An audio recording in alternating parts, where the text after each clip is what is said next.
Since I became a content creator on this platform, I've wanted to dedicate an entire month to a special about the Indianapolis 500, but I haven't been able to.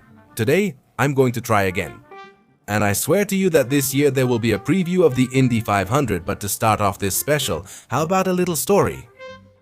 A story that will be very brief, but I think it's quite interesting since it involves the most successful team in the history of Formula One. And this prestigious competition, which for so many years has been the only major victory that has eluded the brand that has won the most important races that currently exist in the motorsport world. Ladies and gentlemen, today I'm going to tell you the story of Scuderia Ferrari and their failed attempts to win this competition. And why has such a legendary team in the world of motorsport not been able to achieve it? And why haven't they tried for several years now?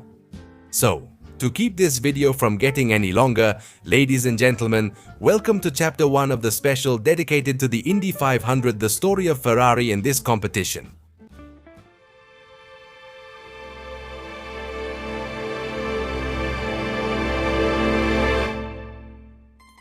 If we're talking about a team that needs no introduction, it's Scuderia Ferrari. We're talking about the oldest, winningest, successful and legendary team in the history of Formula One. Ferrari is a team that, in this category, has competed in over 1,000 Grand Prix races, has more than 200 victories, 15 Drivers' Championships, 16 Constructors' Championships, and obviously an unmatched historical legacy. But also, in the world of motorsport, cars from their brand have managed to win such prestigious races as the Monaco Grand Prix, the 24 Hours of Daytona, the 24 Hours of Le Mans, and so on. However, there is one of the most renowned competitions in the world of motorsport that Ferrari has never been able to win. And it is precisely the Indianapolis 500, whose race is one of the longest-running, most historic and prestigious events on the planet.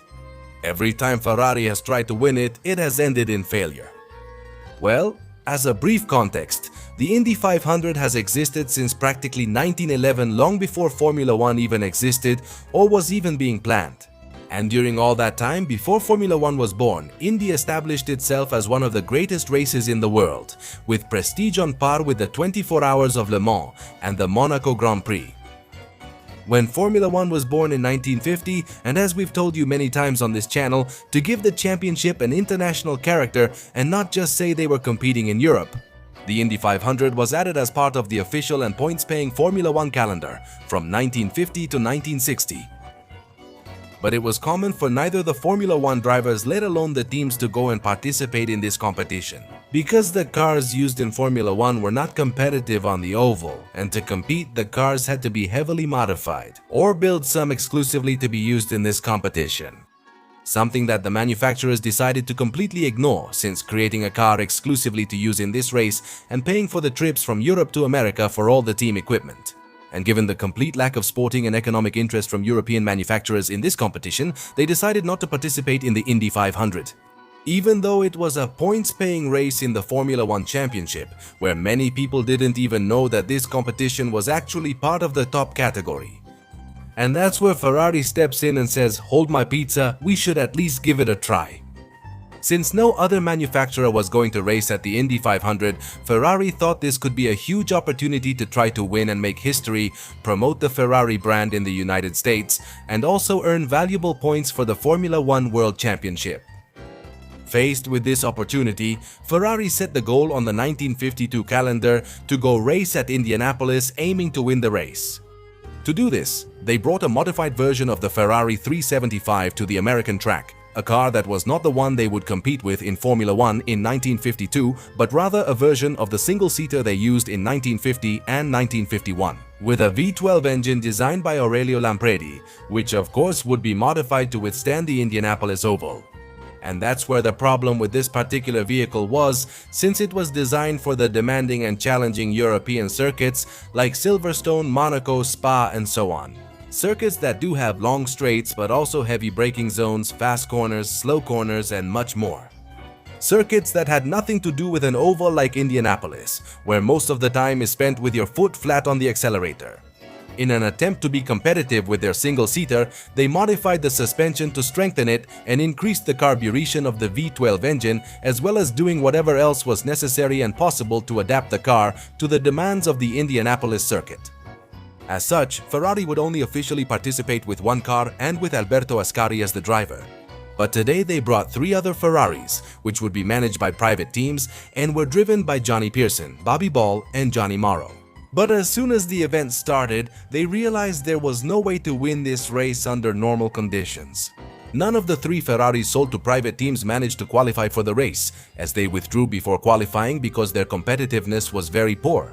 Fortunately for them, the official team was able to do it with Alberto Ascari, but he qualified in 19th position basically because the Ferrari was extremely slow on the Indianapolis Oval compared to the more powerful single-seaters. Ferrari tried to increase the car's competitiveness at the last minute, but even when they called in that year's engine genius Lampredi to modify it and try to match their rivals, they couldn't achieve the competitiveness they needed to win. Even so, Ferrari was confident they could even things out on race day when their rivals would have to readjust the carburetors. This gave Ferrari a small chance to at least finish the race with some dignity. The day arrived, the race began, and with that, the 1952 edition of the Indy 500 with Scuderia Ferrari had started.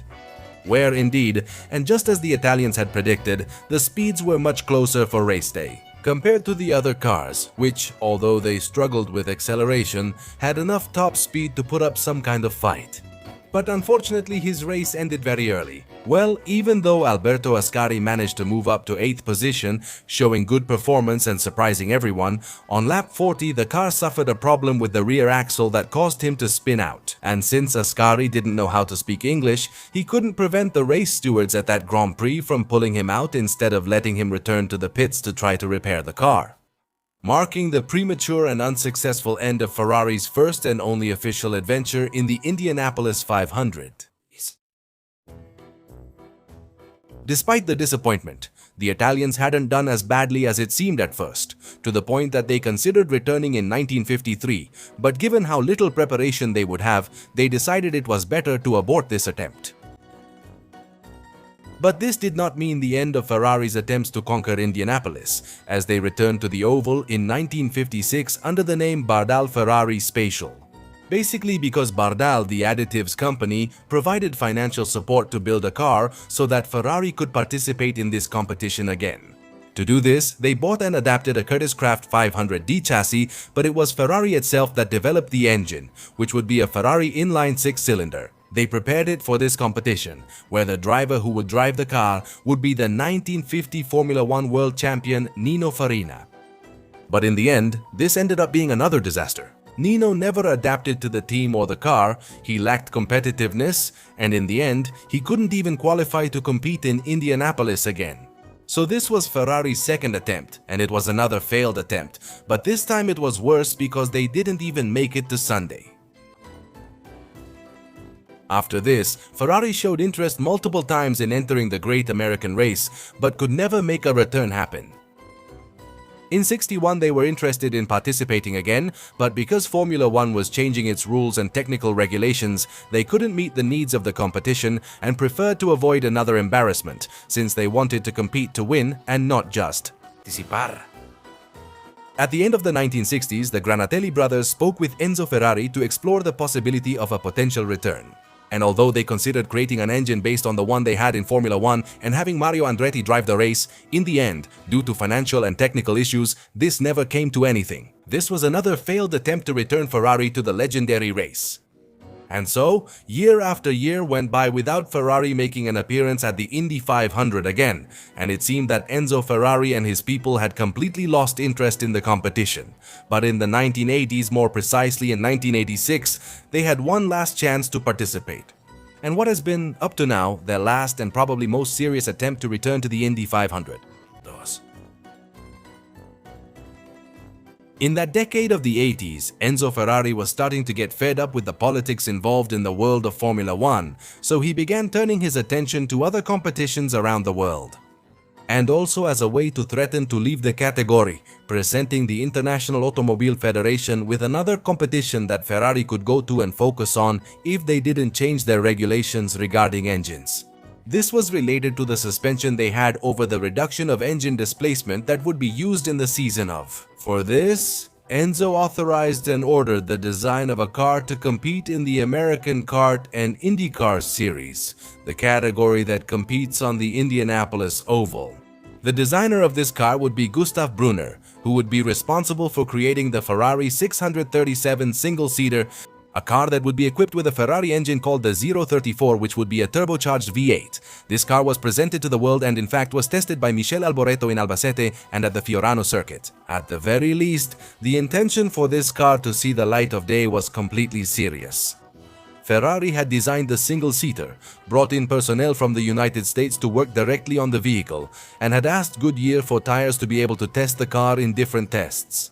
And after all of this, when it seemed like Ferrari's entry into the American category was serious, they decided not to use the single-seater and not to go to the United States. This was because, in the end, Ferrari ended up abandoning this project. Financially speaking, maintaining two racing programs, one in Formula One and the other in the United States, would have been very expensive. Ferrari feared that allocating resources to this project would stop them from winning again in Formula One, where they were already in a long winless streak in the top category.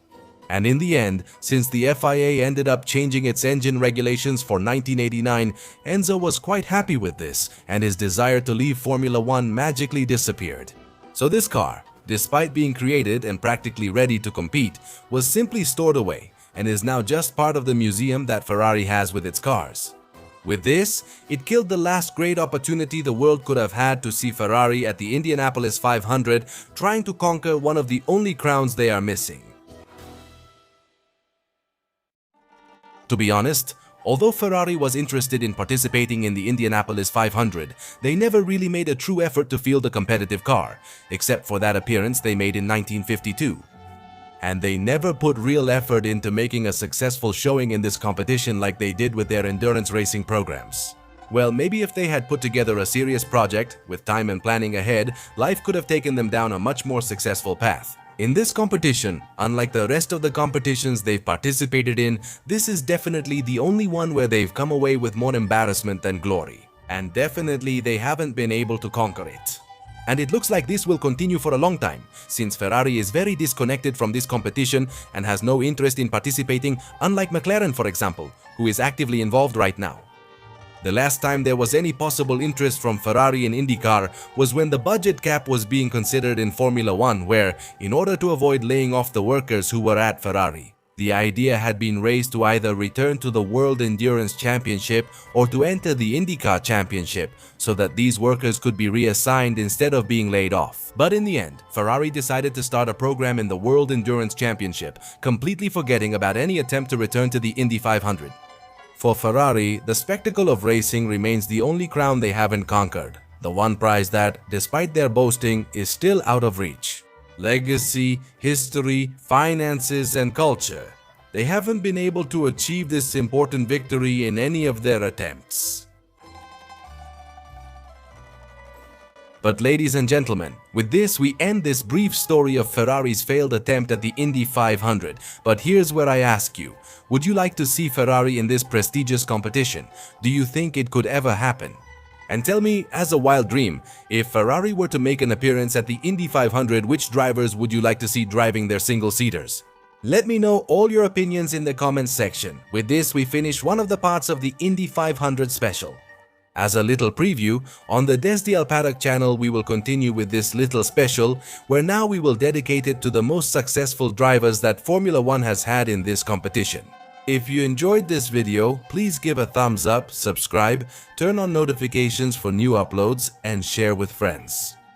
Also, I invite you to follow us on our Instagram and Twitter accounts. The links will be in the description of this video, and I'll see you soon for more of this Indy 500 special. I'm Skyline Racing, thank you very much and see you next time.